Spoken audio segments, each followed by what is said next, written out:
어느 학술원에서 보내는 편지. 프란츠 카프카.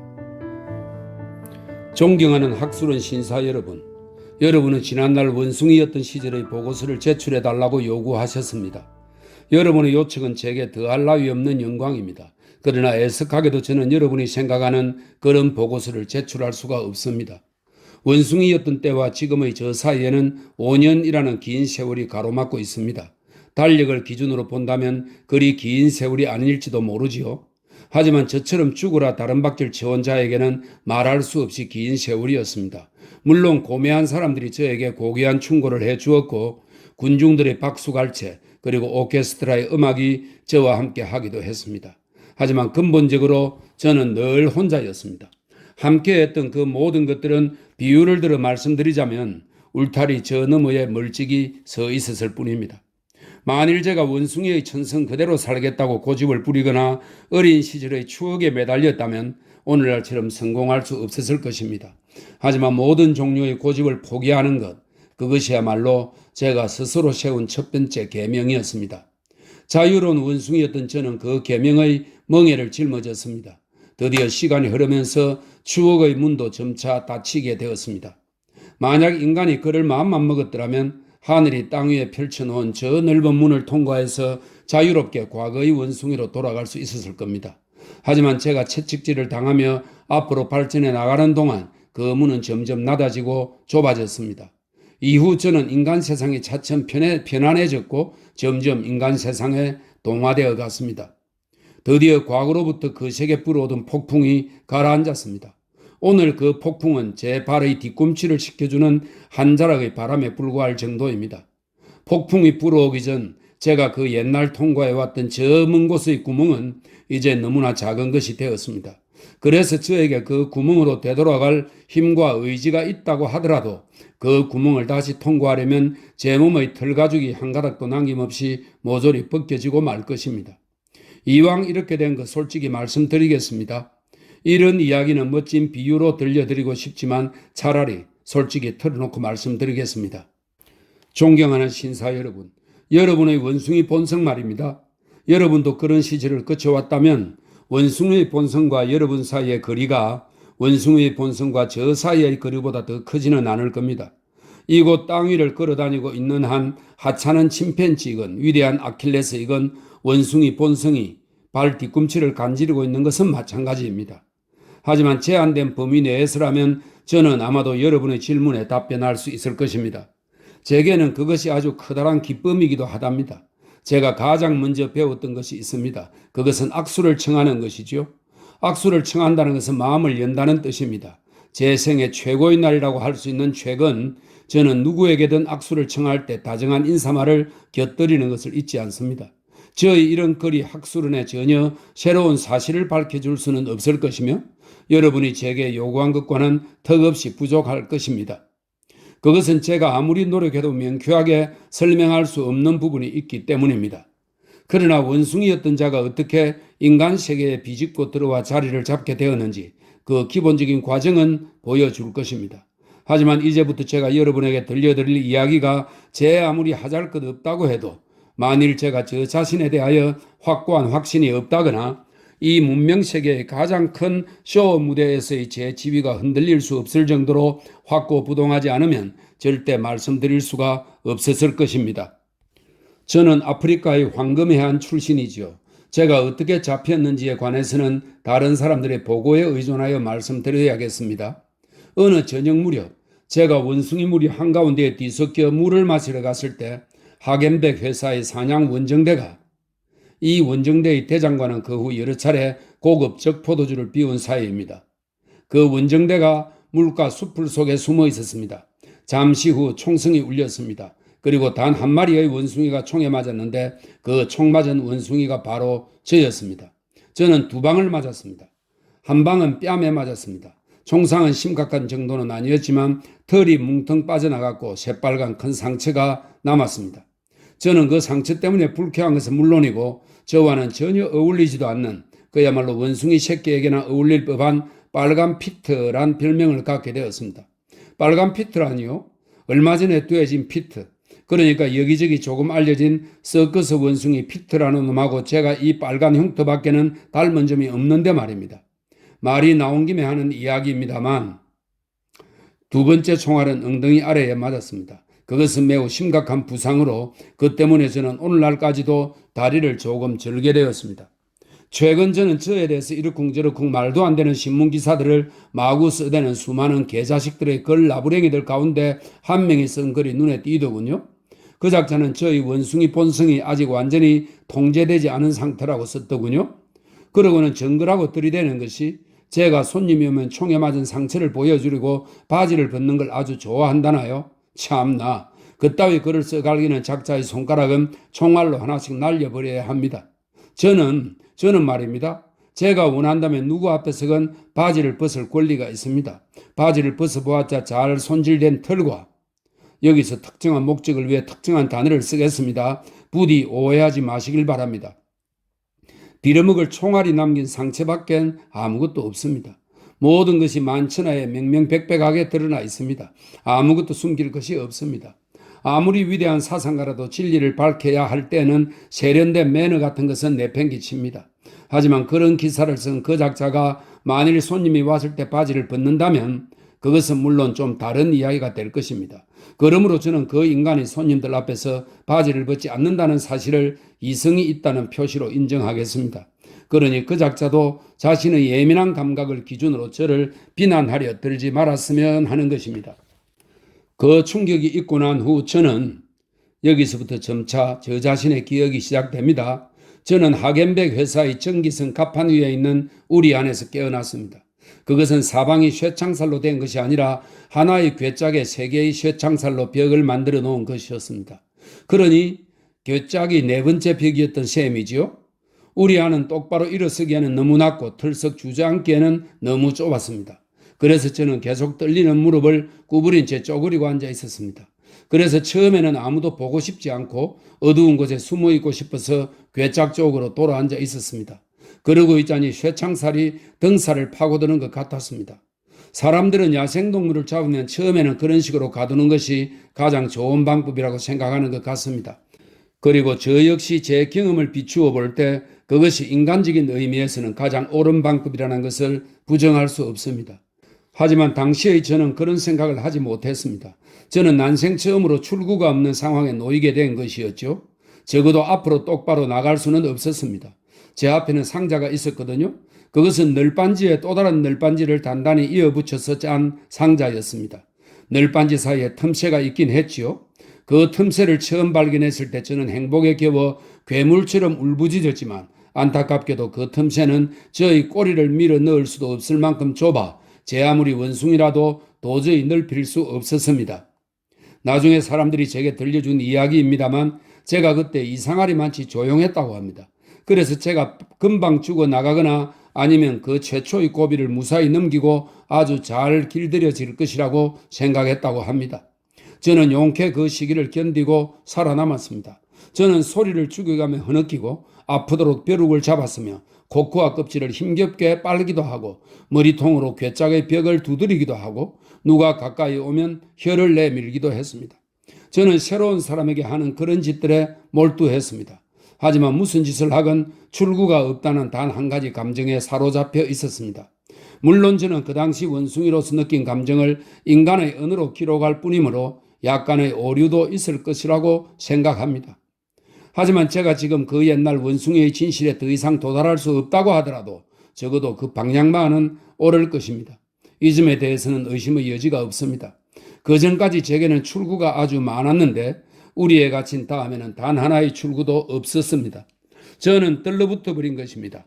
사람들이 설령 저를 못 박아 놓는다고 해도 자유롭게 움직일 수 있는 가능성이 더 줄어들지는 않았을 겁니다.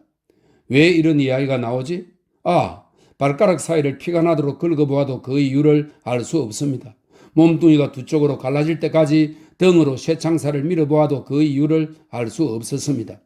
저는 출구가 없었고 그래서 출구를 만들어야 했습니다. 출구가 없이는 살 수 없었기 때문이죠.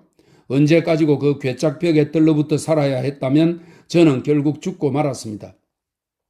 하지만 하겐백 회사에서 생각하는 원숭이란 결국 괴짝벽에 떨러붙은 존재일 뿐입니다. 그래서 저는 원숭이이기를 포기했습니다.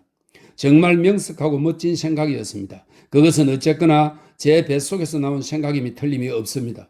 원숭이는 배로 생각을 하니까요. 제가 쓰는 출구라는 개념을 여러분들이 정확히 이해하지 못할까봐 걱정이 됩니다. 저는 출구라는 개념을 가장 일상적인 의미에서 그리고 가장 확실한 의미에서 사용하고 있습니다. 에둘러서 자유라고 말하지 않는 겁니다.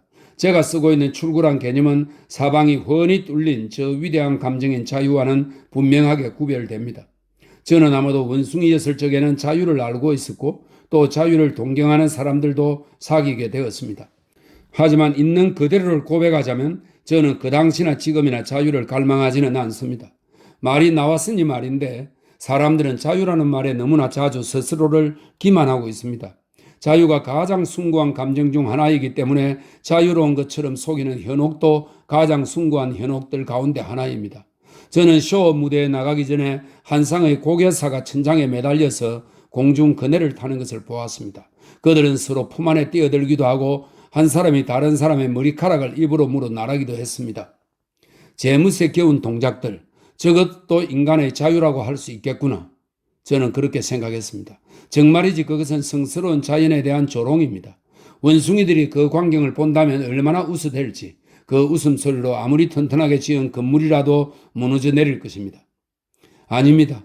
저는 자유를 원하지 않았답니다. 출구 하나를 원했을 뿐입니다. 오른쪽이건 왼쪽이건 상관없었습니다. 저는 다른 것은 그 무엇도 바라지 않았습니다. 출구가 착하게 지나지 않는다고 하더라도 상관이 없다고 생각했지요. 바라는 바가 작으니 착각이라고 해도 별것이 아닐 겁니다. 계속 앞으로, 계속 앞으로. 두 손을 높이 들고 가만히 서 있는 것만 아니라면, 괴짝벽에 떨러붙어 있는 것이 아니라면, 오늘날 제가 분명히 알고 있는 사실이 하나 있습니다. 그것은 제 마음이 대단히 안정되어 있기 때문에 그 고비를 헤치고 빠져올 수 있었다는 겁니다. 정말이지 오늘날의 제가 있게 된 것은 모두가 그때 배 안에서 제게 찾아온 마음의 안정 덕분입니다. 제 마음에 진정으로 안정을 준 것은 배에서 만났던 사람들입니다. 그들은 사소한 문제를 안고 있었음에도 불구하고 착한 사람들이었습니다. 저는 요즘에도 당시 어렴풋이 잠이 들었을 때 들었던 그들의 묵직한 발소리를 기억 속에서 더듬곤 합니다. 그들은 무슨 일을 하건 아주 천천히 시작하는 습관이 있었습니다. 어떤 남자는 눈을 비비려고 할 때면 무슨 무거운 추라도 들어올리듯 손을 들어 올렸습니다. 그들이 주고받는 농담은 조금 거칠었지만 따뜻했습니다. 웃음소리가 조금 위태롭게 들리기는 하지만 기침소리도 늘 섞여 있었습니다. 입 안에는 늘 뱉어낼 것을 담고 다녔는데 그것을 어디에 뱉을 것인지 신경 쓰지 않았습니다. 그들은 제 몸뚱이에 사는 벼룩이 자기들에게 옮을까봐 늘 불평을 했지만 그것 때문에 제게 정말 화를 낸 적은 한 번도 없었습니다. 그들은 제 틀 속에 벼룩이 많고 벼룩은 없는다는 사실을 알고 있었을 뿐입니다. 그들은 그 사실을 있는 그대로 받아들였습니다. 그들은 쉬는 날이면 제 주위에 반원을 그리고 앉기도 했습니다. 그들은 이야기는 거의 하지 않고 서로 어르렁대기만 했습니다. 괴짝 위에 다리를 뻗고 담배를 피우거나 파이프를 피웠습니다. 그럴 때 제가 조금이라도 움직이기라도 하면 금세 무릎을 치며 신기해했습니다. 가끔은 또 어딘가에서 막대기를 가져와 제가 시원해할 만한 곳을 골라 긁어주는 사람도 있었습니다. 지금 누군가 저에게 다시 그 배를 타고 함께 여행하자고 초대한다면 저는 분명 거절할 것입니다. 혹시 그 배를 다시 타게 되더라도 갑판 위에서 되살리게 될 기억들이 꼭 불쾌한 것만은 분명 아닙니다. 그 사람들 사이에서 저는 마음의 안정을 얻었고 그 덕분에 저는 도망치려는 시도를 더 이상 하지 않게 되었습니다. 지금 와서 돌이켜보면 당시에도 저는 어렴풋하게나마 살고자 한다면 출구를 찾아야 하지만 도망을 친다고 출구를 찾을 수는 없다는 것을 예감했던 것 같습니다. 당시 도망칠 가능성이 있었는지 지금은 잘 모르겠습니다만 원숭이는 언제든 도망칠 수 있다고 생각합니다. 지금의 제 이빨로는 호두를 깨먹는 것조차 조심해야 할 지경이지만 당시라면 틀림없이 자물쇠조차도 물어 뜯을 수 있었을 것입니다. 하지만 저는 그렇게 하지 않았습니다. 그런다고 해서 무엇이 더 나아지겠습니까? 아마 제가 머리통을 내밀기가 무섭게 그들은 나를 다시 붙잡았을 테고 더 고약한 우리에 가두었을 겁니다. 아니면 다른 동물들, 예를 들어 맞은편에 있던 구렁이 우리로 잘못 도망쳐서 칭칭 감겨 숨이 끊어졌을지도 모릅니다. 아니면 갑판 위까지 몰래 도망쳐서 배전 너머로 뛰어내릴 수 있었을지도 모르지만 그래봤자 망망대해에서 잠깐 허우적거리다가 익사하고 말았을 겁니다. 그런 짓들은 절망에 빠진 자들이나 저지르는 맹목적인 행동입니다. 저는 그렇게 인간들처럼 계산하지는 않았습니다만 주위 환경의 영향을 받아서 계산한 것처럼 처신했습니다. 저는 계산적이라고 할 수는 없지만 아주 침착하게 관찰을 계속했습니다. 저는 사람들이 이리저리 오가는 모습을 보았습니다. 언제나 같은 얼굴들, 같은 동작들이었습니다. 때로는 모두가 한 사람처럼 보였습니다. 그 사람들은 아무런 방해도 받지 않고 걸어다니고 있었습니다. 그때 저에게 커다란 목표가 하나 떠올랐습니다. 나도 저들처럼 되자. 사실 제가 그들처럼 되고 싶다고 해도 쇠창살을 열어주겠다고 약속한 사람은 아무도 없었습니다. 그처럼 불가능해 보이는 일을 가지고 약속을 하지는 않는 법입니다. 하지만 그런 가당찮은 목표가 정말로 성취된다면 그 약속은 혹시나 하는 마음으로 헛된 노력을 한다고 생각하는 바로 그 자리에 생겨납니다. 사실 그 사람들에게는 제 마음을 끄는 특별한 구석이라고는 전혀 없었습니다. 제가 만일 앞서 이야기했던 자유의 신봉자였다면 저는 그 사람들의 침울한 눈빛이 보여준 출구보다는 차라리 망망대해를 선택했을 겁니다. 하지만 저는 그런 것들을 생각하기도 전부터 그 사람들을 오랫동안 관찰해 왔습니다. 그리고 제가 관찰한 것들이 차곡차곡 쌓이면서 저를 특정한 방향으로 몰아갔습니다. 그들을 흉내내기는 매우 쉬운 일이었습니다. 침뱉기는 며칠 만에 바로 해낼 수 있었습니다. 그렇게 되자 우리는 서로 상대방의 얼굴에 침을 뱉었습니다. 그들과 저 사이의 차이란 이런 것이었습니다. 저는 나중에 제 얼굴을 깨끗이 핥아냈지만 그들은 그렇게 하지 않았다는 데 있었습니다. 파이프 담배도 얼마 가지 않아서 인간 영감처럼 피울 수 있었습니다. 제가 파이프를 입에 문 채 엄지손가락으로 파이프 대가리를 꾹꾹 누르면 사람들은 가판이 떠내려갈 정도로 환호성을 지르며 좋아했습니다. 다만 한 가지, 텅 빈 파이프와 담배를 꽉 채운 파이프의 차이를 오랫동안 이해하지 못했습니다. 가장 어려웠던 것은 독주병이었습니다. 그 냄새는 정말 지독했습니다. 저는 젖먹던 힘까지 다해서 저 자신과 싸웠지만 그 고비를 넘기기까지는 몇 주일이 걸렸습니다. 사람들은 이상하게도 저의 그런 내적 투쟁을 저의 다른 어떤 면보다도 진지하게 평가했습니다. 지금 돌이켜 생각해 보아도 저는 당시 각각의 사람들을 구별하지 못했습니다. 그 사람이 그 사람 같았으니까요. 하지만 언제나 늘 저에게 찾아오던 사람이 한 명 있었습니다. 그는 혼자 오기도 하고 동료들과 어울려서 오기도 했습니다. 낮이고 밤이고 아무 때나 왔습니다. 그는 술병 하나를 들고 제 앞에 서서 저를 가르쳤습니다. 그는 저를 이해할 수 없는 존재라고 생각했기에 제 존재의 수수께끼를 풀려고 했던 것입니다. 그는 천천히 술병의 코르크 마개를 열었습니다. 그러고는 제가 그 상황을 이해했는지 살피려고 저를 쳐다보았습니다. 고백하지만 저는 언제나 더할 수 없는 주의력으로 황급히 그를 주목했습니다. 이 세상의 모든 인간 선생이 지구를 샅샅이 뒤진다고 해도 저 같은 인간 제자를 찾아낼 수는 없을 겁니다. 그는 목구멍 속까지 따라왔습니다. 그는 그런 저에게 만족해서 고개를 끄덕이며 술병을 입술에 대었습니다. 저는 조금씩 배워가는 것이 너무 황홀해서 꽥꽥 소리를 지르며 손이 닿는 대로 제 몸의 이곳저곳을 마구 긁어댔습니다. 그는 기분이 좋아져서 병을 입에 대고 한 모금 마십니다. 저는 그것을 따라하지 못해 안달을 하다가 결국 절망한 나머지 똥오줌을 질질 싸며 우리 안을 더럽혔지요. 그런 저의 모습을 보며 그는 크게 만족했습니다. 이제 그는 병을 쑥 내밀었다가 다시 큰 눈을 그리며 입으로 가져가 마십니다. 저를 가르치기 위해 과장되게 몸을 뒤로 젖히고 단숨에 병을 비웁니다. 저는 너무도 큰 욕망에 나가떨어져 더 이상 그의 행동을 따라하지 못하고 힘없이 쇠창살에 매달립니다. 그러면 이론 수업은 그것으로 끝나고 그는 배를 쓰다듬으며 싱긋 웃습니다. 그 다음에는 실습이 시작됩니다. 이론 수업으로 벌써 제가 너무 지치지 않았느냐고요? 그건 그렇습니다. 벌써 기진맥진한 상태였지요. 그것도 제 운명이었습니다. 하지만 저는 최선을 다하여 그가 내미는 술병을 받아들였습니다. 그리고 덜덜 떨면서 코르크 마개를 열었지요. 병마개를 제대로 열고 나자 새로운 힘이 천천히 솟구쳤답니다. 저는 병을 들어 입에 댑니다. 선생의 시범과 구별할 수 없을 정도로 똑같습니다. 하지만 너무도 역겹고 구역질이 나서 결국 병을 던져버리고 맙니다. 이미 텅 빈 병이어서 냄새만 날 뿐인데도 저는 그 지독한 냄새를 견디지 못하고 그만 바닥에 내던지고 맙니다. 그 일에 대해서는 저 스승도 슬퍼하지만 무엇보다도 저 자신이 가장 슬퍼합니다.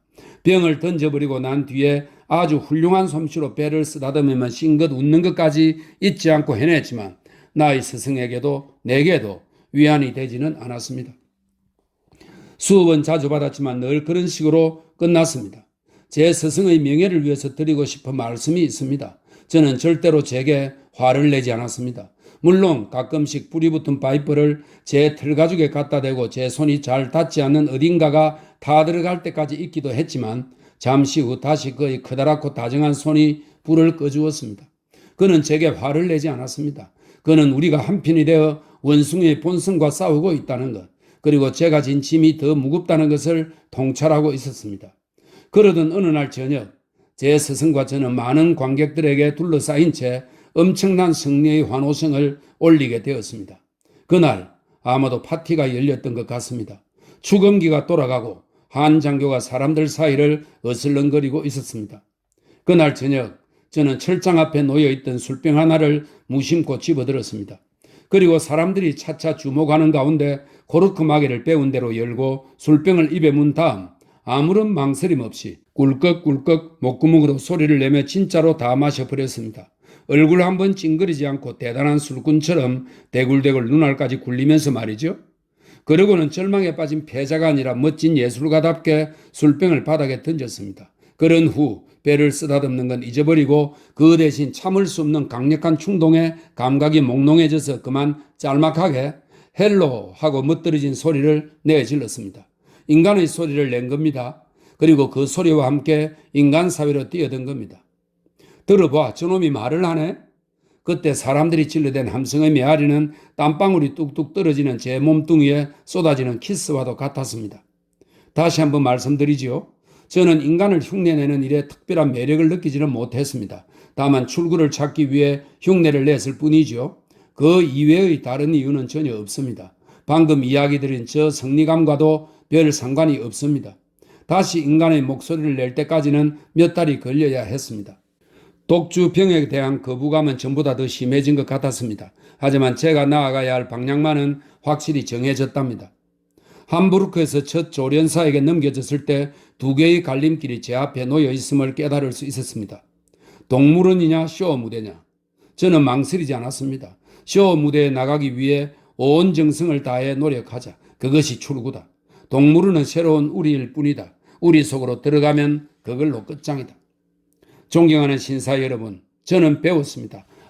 다른 길이 없을 때는 배우게 됩니다. 출구를 원할 때 배우게 됩니다. 인정사정 없이 배우게 됩니다.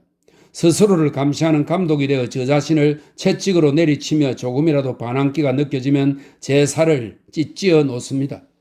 제가 가지고 있던 원숭이 본성은 똘똘 뭉쳐져서 황급히 제게서 빠져나와 사라졌습니다.